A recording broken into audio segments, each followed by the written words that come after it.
John Dickerson. Joining me now is Republican presidential candidate and Kentucky Senator Rand Paul. So you heard Secretary Clinton. What did you think? You know, I thought one of the most interesting parts of the refugee crisis.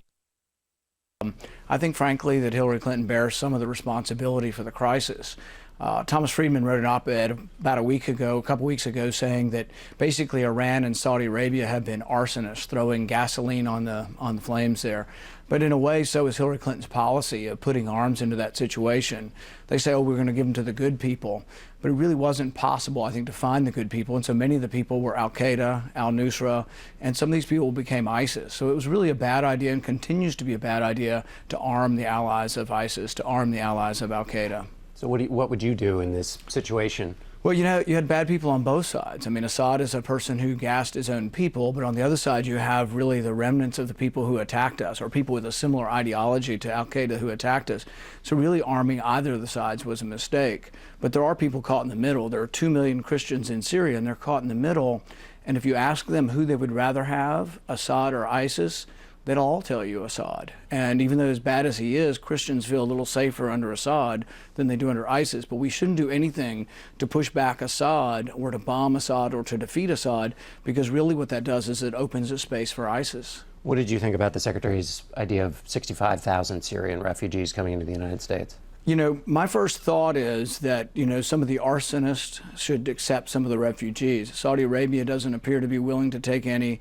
Iran should be taking some. So if they're Shiite Muslims and Saudi Arabia won't take them, why would not Iran want to accept them? And these are the people who have been stoking the flames over there. Bahrain, Qatar, all the people pouring arms into there, all these rich sheikdoms, why aren't they taking refugees? What about the argument that the United States, when it does this kind of thing, takes in refugees and plays a leading role in the world, as it did after the Vietnam War with the Vietnam boat people, that's a way in which, with soft power, the United States gets out of situations it finds it's in that are more warlike, which is... Right.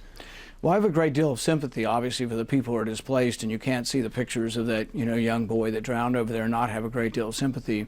There are private groups trying to bring people over here. There's a Project Nazarene trying to bring Christians out of the Middle East and bring them to our country. But I think we do have to be a little bit wary. I mean, we brought 65,000 from Iraq after the Iraq War. And part of me says, well, we won the war. Why wouldn't the people who are pro-West, why wouldn't we have wanted them to stay in Iraq and help rebuild the country? Why would we take out 65,000 of the best people? In this situation, there's not really a choice. Those 65,000 people, or the hundreds of thousands of people, are stranded. But at the same time, I think we have to go to first causes as to what caused it in the first place, and try not to, I mean, at least learn from the experience and not throw gasoline on these wars and try to, but what to do in the immediate aftermath. I mean, some of the 65,000 that came from Iraq actually were trying to buy Stinger missiles in my hometown in Kentucky. So we do have to be wary of some of the threat that comes from mass migration. And that's what this gentleman who spoke at Trump's rally and talked about the president being Muslim, and you know, that's what he was talking about, is the danger from that. Should Donald Trump have said anything? Well, I don't think, you know, we shouldn't question the president's faith, and I think that's kind of crazy, and if someone does, we should, I think, rebuke that. But getting back to sort of this mass migration, there was an article about some of the people coming in, and they listed a 19-year-old boy from Afghanistan, and his only paperwork was a Hungarian political asylum. He had no other paperwork, no passport. So I think it would be foolish to say there's no danger, I mean, from mass migration, and so we need to be very wary of that. And I think people who visit our country on student visas, I'm not for ending it, but I am for really understanding who's coming to visit our country before they come. You know, this issue has led to Ben Carson said on Meet the Press that he would not feel comfortable if a Muslim was president. What do you make of that? Well, I think it's not so much what religion you are, it's what you stand for. But I don't think that we're really anywhere near that, probably that happening, because they're a small minority in our population. But I think the hard part is while we are a very pluralistic society and we're open to all religions, more free than any other country, the problem we have is the people who've been attacking us have been all of one religion, and it's hard to separate that. And so I understand people saying, oh my goodness, you know, would you have a problem? Would you have a problem with the Muslim president, though? I try to see that as a separate thing, someone's religion, but I just think that it's hard for us. We were attacked by people who were all Muslim. I think it's really incumbent, and this is what I've been saying all along, civilized Islam needs to step up in a bigger way and say this doesn't represent us. I know they do, but I don't hear enough of it. I need to hear more of it. And I frankly think that Saudi Arabia has often stoked the flames of radical Islam instead of trying to be helpful. So you wouldn't have a problem with that. Let me ask you about this debate over Planned Parenthood. And Carol Tobias, who's the president of the National Right to Life, has said that while nobody wants to defund Planned Parenthood more than her organization, that threatening a government shutdown actually hurts the cause. What do you think of that argument? I think we're missing sort of the bigger picture on everything, not just Planned Parenthood.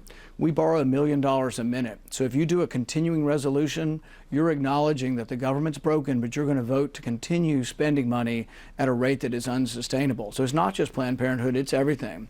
So I think we need to flip the tables. Everybody's saying, oh, we have to have 60 votes to defund Planned Parenthood. We should be saying the opposite. We need 60 votes to fund Planned Parenthood. We need 60 votes to fund everything in government, and we need to start from scratch, which means, yes, we need to hold the line, and I'm for saying, let's put hundreds, if not thousands, of restrictions on all the spending. See, that's how Congress should assert themselves. We have a passive Congress that has basically abdicated their role vis-a-vis the president, and that's a real problem. So I would hold the line. If I were in charge of Congress, I would put forward spending, and I would say, this is what it is, and if Democrats don't vote for it, then Democrats would be shutting down government. Whose fault is it that Congress doesn't act, particularly Republicans, act in the way you'd like? Congress has been abdicating its role for probably 100 years, so it goes back probably to the time of Woodrow Wilson. It's gotten worse, and it's twofold. One, President Obama is frustrated because he can't get anything passed because it's a Republican Congress, so he grabs more and more power. But Congress lets him do it, and it's because we don't pass any of the appropriation bills. It's been 40 years since we've passed all of the appropriation bills. That's our job, and the one reason I won't vote for any continuing resolution, period, I won't vote for any of them. It's not the way we should do business, and nothing gets fixed. If you vote for a continuing resolution, you're voting for the status quo. What's your guess? Do you think the government shuts down? I hope that it doesn't continue on without reform, and that's a different way of putting it. But I would put forward spending bills, and I would say to the Democrats, you either vote for them or you shut down government or you come and negotiate with us. Right now there's no negotiation because we just acknowledge, oh, we don't have 60 votes to stop any funding, but it's our job, and the American people, particularly Republicans, you wonder why outsiders are doing well in the polls? It's because the Republicans in Washington are doing nothing to rein in spending on anything. Final question.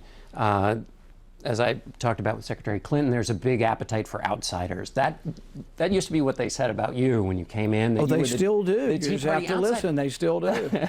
But the polls, at least at the moment, for this snapshot in time, seem to like other kinds of outsiders. Right. What do you think accounts for that? Is senator a dirty word? Well, you know, I ran for office because I was unhappy about Washington, and I still am. The more I see of Washington, the more unhappy I am of how things are dysfunctional and don't work. I'm a huge proponent of term limits. I would throw everybody out, myself included. I'm serious. I think we need to start afresh periodically, and I think 12 years is more than enough time in the Senate, 12 years is more than enough time in the House, and I would think you would get more turnover. The status quo remains because the same people remain decade after decade, and I think sometimes they hearken back to an electorate that elected them in 1980 or 1976. That's not today's electorate, and they haven't kept up with the times. The people, the public, are about a decade ahead of government, but you need more turnover in government, and right now people are upset and unhappy, and rightly so, and I'm one of them. All right, Senator Rand Paul, thanks so much for being with us. Thank you. We'll be right back with our panel.